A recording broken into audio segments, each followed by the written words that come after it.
See, when you speak your mind, you're also speaking into existence that of your mind. You're making into form your conscious thoughts, even if you're not conscious of what you're saying.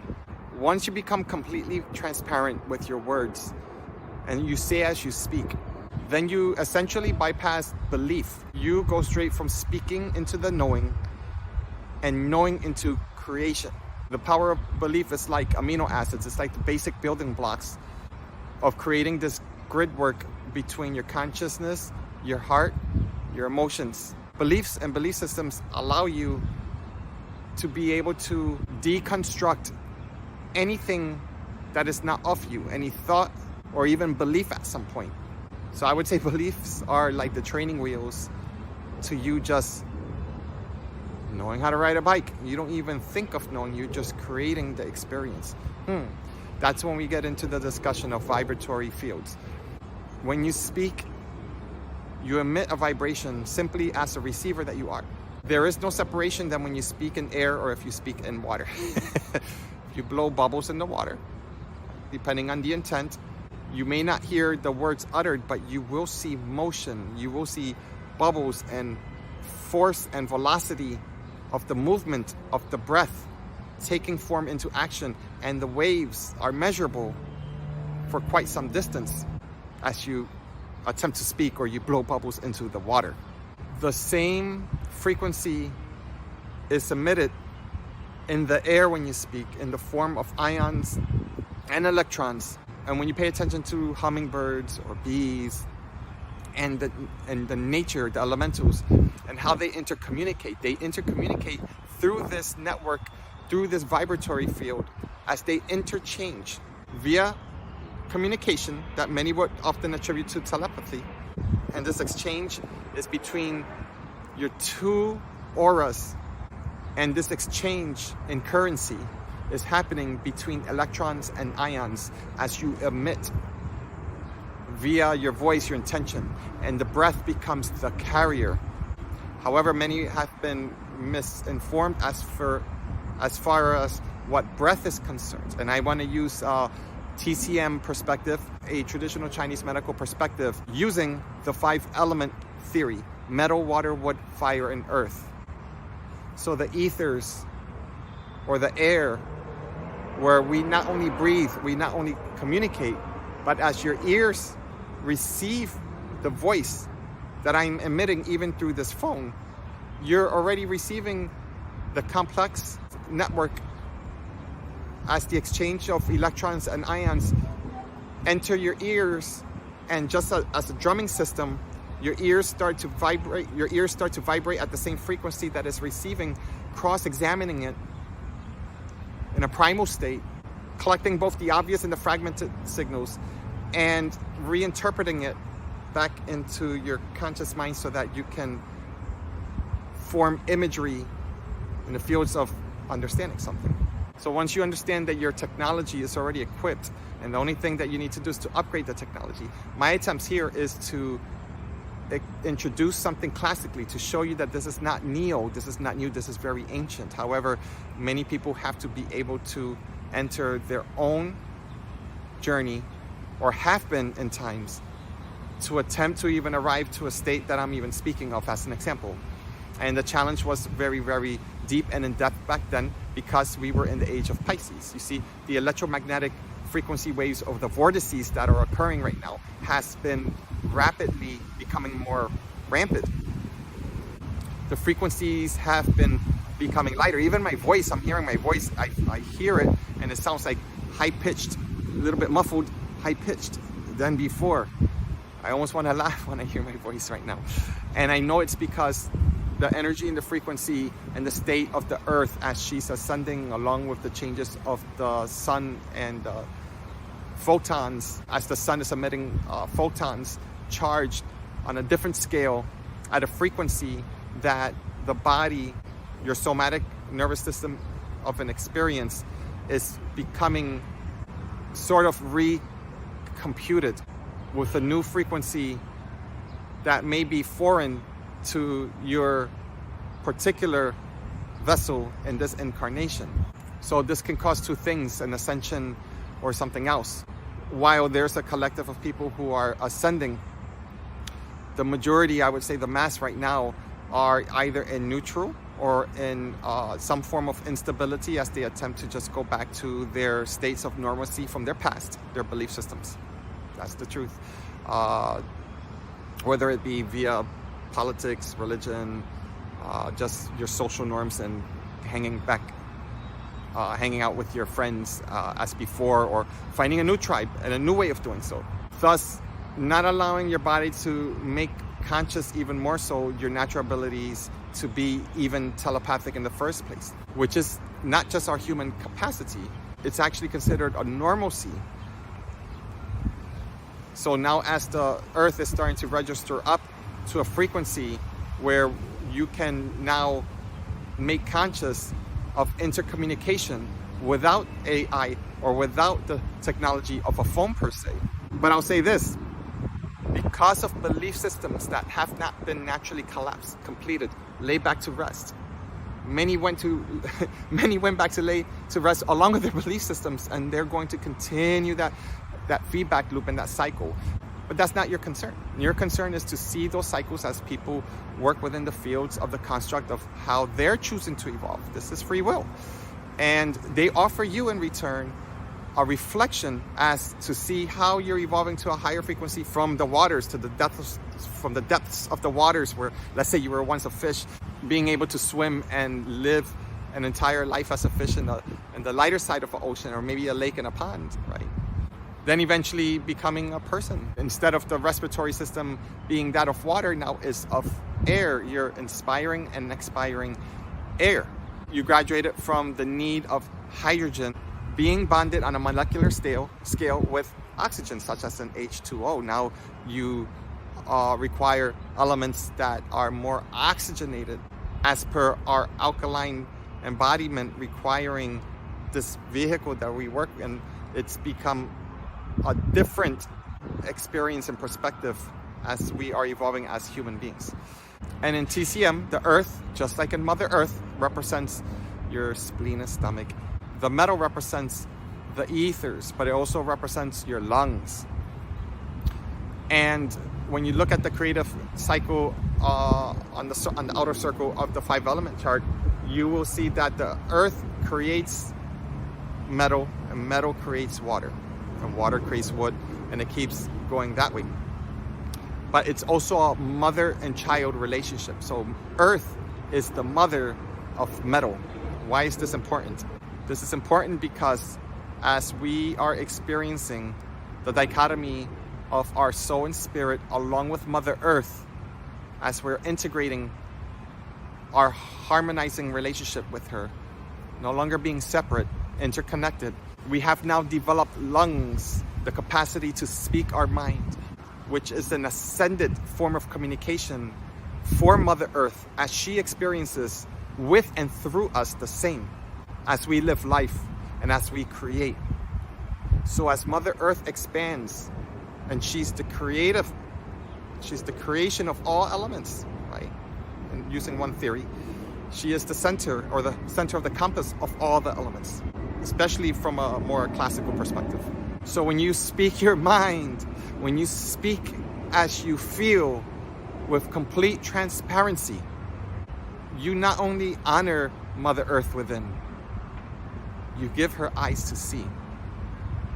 You give her eyes to see in the way humans intercommunicate so that she evolves as we evolve. So if we create chaos, of course, Mother Earth has no choice but to respond to the chaos in a way to eventually creating harmony once again. It's almost like the child becoming rebellious against the mom. And in the 5-element theory, that would be metal rebelling against earth. That's going contradictory versus the natural cycle of things. We can go deep with that, but because that becomes the antagonism, that becomes the antibodies to something systemically or systematically, but systemically the same, requires to evolve. So while Mother Earth, because of all of the traumas that has been declared onto her, as humans lost their connections to her as if they're separate, disrespecting her, completely using the natural elements of her embodiment, such as uranium, plutonium, creating not just atomic bonds, but creating also nuclear warfare against each other, such as through nanotechnology and through these pervasive vaccination or vaccine agenda. The agenda of vaccine, which was maybe 100 years ago, right? Using elements from the earth and in a science lab, multiplying it times 50 to thousands, and then re-injecting into us what should be or would be natural occurring within us or within her as a natural leaf or a plant or a herb for us to be administered if or when we are in balance. Because anything that we have and in disharmony, it's no separate than she has. She creates nature's antibiotics the same. That's why there are certain things that you don't eat or consume just because it's there. But just like little children, we want to eat everything that we think that is good, and completely disregarding certain souls of certain animals, as an example, that may be evolving. So the lungs in the human being is the neo-conscious experience within this new human formation to experience what it's like to be without her. Once you can graduate to a connection and making it conscious to you, then you graduate from experience to experimentation, where it's no longer required, and when you're supposed to complete a process or a set of processes, then you're now given permission to be experimented on by factions that be, both human and not, that are working together to make sure that you don't remember that they're treating you like cattle, because you're not. This is how we gain our ancient remembrances as to who we were, who we are, and who we will continue to be in our expansion process as our ancient memories become more conscious to us, both in mind and in body, thus unbinding the spiritual experience. The spiritual experience needs to be unbound. Experiences are not to be bound or kept. But just like flowing water, when you experience a glass of water, you don't, unless you're gargling, but even then you have to spit it out. We are not equipped to hold and to freeze experiences and their attempts into demagnetizing us, into creating and maximizing our electrical input-output capacity will enable them to continue to outsource power from us into them, as they've been for a very long time. But the magnetism, the mineral content of our experiences, of bringing back our power to enable us to become more pristine, more precise, more amplified, to becoming the receivers that we are, with the sense of attention that we must be able to graduate into. And the best way I can explain that aspect is that when somebody uses their voice, such as in chanting or in singing, and if you do it yourself and you experience the vibration of your lungs and your chest, your thoracic cavity, and the great singers into the pelvic floor, the perineal wall, and up to the top of the head, and they can play with those segments within the body, I would say the 7 chakras, like playing an instrument.